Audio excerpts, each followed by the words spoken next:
حضور صلی اللہ علیہ وسلم کے پاس ایک مہمان آ گئے رات کے وقت میں.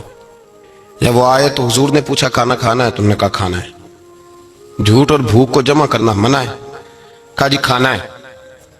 تو حضور صلی اللہ علیہ وسلم نے فرمایا ازواج مطہرات کے گھروں میں پتہ کرو کچھ ہے. حضرت ام سلمہ کے گھر میں پتہ کیا تو کہا یا رسول اللہ 4 دن سے روٹی نہیں پکی. حضرت زینب سے پوچھا تو کہا حضور کئی دن سے چولہا ہی نہیں جلایا. حضرت عائشہ صدیقہ، حضرت میمونہ، حضرت سودا، تمام گھروں سے بظاہر یہ دو جہاں کے شاہ ہیں، پر پاس کچھ رکھتے نہیں. دو جہاں کی نعمتیں ہیں ان کے خالی ہاتھ میں. ہر چیز ہے پر فقر اختیاری ہے. کوئی شے نہ ملی.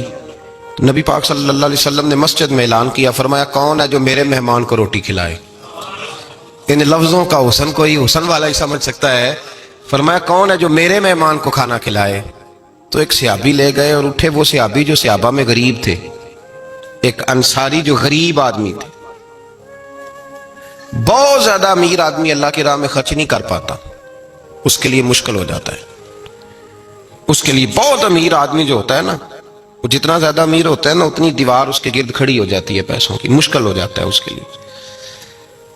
غریب آدمی کھڑے ہوئے. اگرچہ میرے محبوب کے غلاموں میں جو بڑے امیر تھے وہ بھی خرچ کرنے میں بڑے آگے تھے. حضرت عثمان غنی رضی اللہ تعالیٰ عنہ، حضرت عبد الرحمن ابن عوف، حضرت ابو بکر صدیق رضی اللہ. لیکن یہ غریب آدمی کا حضور میں لے جاؤں گا، میں لے کے جاؤں گا. یہ بخاری مسلم ہے. حضور نے فرمایا لے جاؤ. وہ اب صحابی گھر لے گئے اور بیوی سے مشورہ کیا. بات پہ غور کرنا، ہر چیز کی بھوک دیکھی جا سکتی ہے، بچوں کی نہیں دیکھی جا سکتی. وہ انصاری حضور کے مہمان کو گھر لے گئے. جا کے بیوی سے مشورہ کیا. کہا بھلی مانس گھر میں کچھ ہے؟ تو اس نے کہا تھوڑا سا بچوں کے لیے کھانا رکھا ہے. بچوں کے لیے. بچے تو بزدل کر دیتے ہیں، بچے تو آدمی کو بزدل کر دیتے ہیں، بچے تو مار دیتے ہیں، کلیجہ پھٹ جاتا ہے بچہ بھوکا ہو تو، نیند ہی نہیں آتی. اب صحابی اپنی بیوی سے کیا کہتے ہیں؟ کہتے ہیں بچوں کو بہلا کے سلا دے. اور رسول اللہ کے لیے نہیں، رسول اللہ کے مہمان کے لیے، بھئی نبی پاک کے لیے نہیں. حضور کے تجھ سے در در سے سگ اور سگ سے ہے مجھ کو نسبت. میری گردن میں بھی ہے دور کا پٹکا تیرا، تجھ سے در در سے سگ سگ سے ہے مجھ کو نسبت. لمبی بات ہے. بچوں کو سلا دو. بی بی نے بچوں کو سلا دیا تو میاں بیوی کا مشورہ ہوا کہ مہمان کے ساتھ بیٹھ کے روٹی کھانا بھی سنت ہے. تو اب مہمان کے ساتھ بیٹھ کے کھانا بھی ہے تو کھانا ہے 1-2 آدمی کا. اب خاوند اپنی بیوی کو تیار کرتا ہے کہ میں بھی کھانے پہ بیٹھ جاؤں گا، تو بھی بیٹھ جانا. اور جب مہمان کھانے میں ہاتھ ڈالے تو اٹھنا، کہنا او ہو دیا تو صحیح کیا ہی نہیں، ابھی بجھ جائے گا. اور جا کے دیا بجھا دینا. ہم ہاتھ ہلاتے رہیں گے، مہمان روٹی کھاتا رہے گا. اور یار اس درد کو، اس کیف کو سمجھو. گھر میں بچے بھی بھوکے، بچوں کی ماں بھی بھوکی، بچوں کا باپ بھی بھوکا. دسترخوان پہ روٹی لگ گئی، روٹیاں چون ڈالیں. بی بی اٹھی کہنے لگی او ہو چراغ تو صحیح کیا ہی نہیں، یہ تو بجھ جائے گا. حوصلے مند بی بی جس نے بچے بھوکے سلا دیے. تو بھوکے سوئے ہوئے بچوں کی بھوکی اماں اٹھی اور اپنے خامند کی تابعداری میں اٹھی. میں گڈی تے ہتھ ڈور سجن دے، وہ جنج رکھے اونج رہنا ہے. اٹھی اور اس نے نہ دیا ٹھیک کرنے کے بہانے بجھا دیا. مہمان روٹی کھاتا رہا اور رسول اللہ کے نوکر قربانی دیتے رہے. وہ روٹی کھا کے سیر ہو کے بستر بچھایا تو سو گیا. یہ میاں بیوی ساری رات بچوں کی طرف دیکھتے رہے اور غور کرتے رہے اور راضی رہے کہ ہم نے حضور کا فریضہ نبھایا ہے. قربان جاؤں محبوب پہ، بے خبر ہو جو غلاموں سے وہ آقا کیا ہے. وہ صحابہ وہ اگر قربانیاں دیتے تھے تو جو اعزاز ملتا تھا وہ بھی بڑا شان والا ہے. صحابی کہتے ہیں میں فجر کی نماز پڑھنے مسجد آیا، پہلا قدم رکھا تو میرے کریم بولے. حضور نے فرمایا رات جو تو نے اور تیری بیوی نے عمل کیا ہے خدا کو بھی بڑا پسند آیا ہے، محمد مصطفیٰ کو بھی بڑا پسند آیا. اور پھر ایک لفظ اور ہے حدیث میں، ایک روایت میں کچھ جملے اور بھی ہیں. حضور نے فرمایا جب تو اور تیری بیوی رات مہمان کے ساتھ احسار کر رہے تھے نا تو عرش کا مالک تمہیں مسکرا کے دیکھ رہا تھا. رب تمہیں دیکھ کے مسکرا رہا تھا. رب تمہیں دیکھ کے مسکرا. تر دامنی پہ شیخ ہماری نہ جائیے، ہم دامن نہ چھوڑ دیں تو فرشتے وضو کریں. فرمایا وہ مسکرا رہا تھا کہ میرے بندے میرے رسول کی رضا کے لیے کیا کر رہے ہیں. اور صاحب دیکھو، نبی پاک کے لیے نہیں، خاندان کے لیے نہیں، خاندان نبوت کے لیے نہیں، حضور کے نہ سمجھے یار، اس پہلو کو سمجھے. نبی پاک کے بریلی کے امام بول پڑے، فرمانے لگے تجھ سے در سے سگ سے ہے مجھ کو نسبت. تجھ سے در سے